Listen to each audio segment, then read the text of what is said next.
Hello बच्चों, let's say this question. The question says siren emits a sound of frequency 800 Hz, moves away from an observer towards a cliff at a speed of like 15 meter per second. Then the frequency should that the observer heard in the echo reflected from the cliff is, and our options are option A, that is 765 Hz, B 800 Hz, C 338 Hz, and D 885 Hz. So the key concept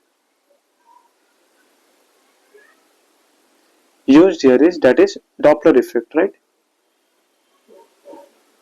Doppler's effect. And we know Doppler's effect में क्या होता है, like हमारे पास अगर कोई source है, right, and एक observer है, राइट. सो यहाँ से जो अगर लाइक साउंड इमिट होती है जिसकी फ्रीक्वेंसी एफ नॉट है, राइट, तो इसे सुनाई देगी, राइट. इसे अगर दोनों रेस्ट पे तो इसे भी एफ नॉट सुनाई देगी. अगर सोर्स या ऑब्जर्वर दोनों में से अगर कोई मूव करने लग जाए तो उस समय जो फ्रीक्वेंसी होती है वो डिफरेंट हो जाती है, राइट, है ना.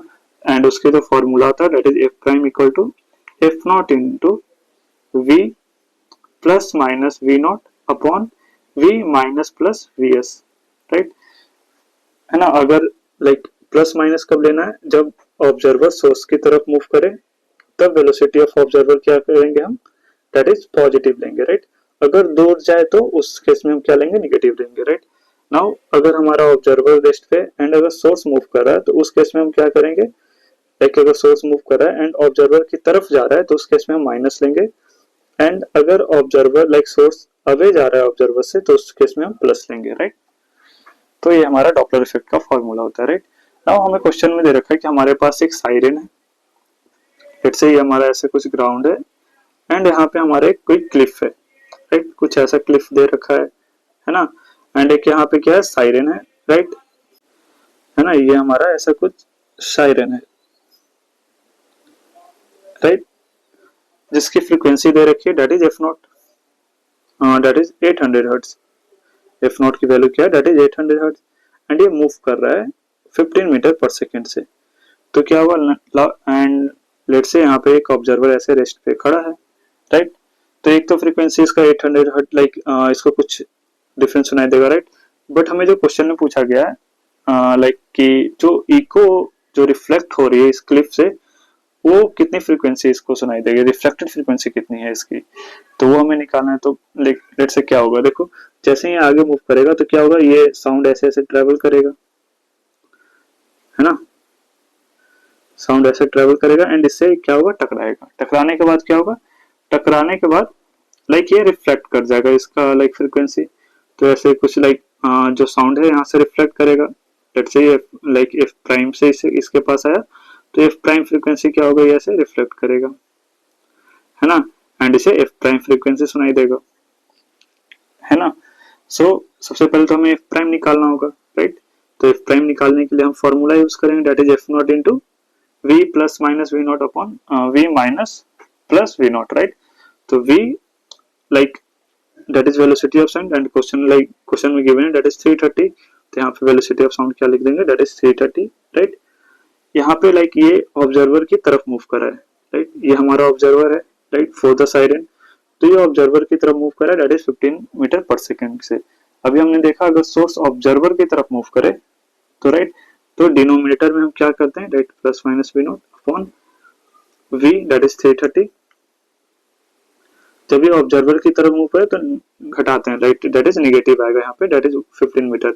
एंड जो ऑब्जर्वर है हमारा क्या है, रेस्ट पे है ना. तो वी नॉट की वैल्यू क्या हो जाएगी, 0 हो जाएगी, है ना. तो ये हमारा आ जाएगा. सो यहाँ से सॉल्व करेंगे तो लाइक एफ नॉट की वैल्यू हमें पता है दैट इज 800. सो यहाँ से हमारा एफ प्राइम आ जाएगा. तो एफ प्राइम हमारा क्या आ जाएगा, that is equal to 800 into 330 upon 315, right. Now इसे सॉल्व करेंगे तो हमारे पास जो एफ प्राइम की वैल्यू आएगी दैट इज 338.0952 ऐसा कुछ आता है, राइट. तो इसे अप्रोक्सीमेटली हम लिख सकते हैं 338 लाइक 838, है ना, 838 हर्ट्ज, राइट. नाउ ये जो रिफ्लेक्टेड लाइक यहाँ से जो रिफ्लेक्टेड आ रहा है, लाइक जो फ्रीक्वेंसी रिफ्लेक्ट हो रही है उसकी फ्रीक्वेंसी क्या है, दैट इज 838 हर्ट्ज, राइट. यहाँ से आ गया. नाउ इसे क्या सुनाई देगा, राइट.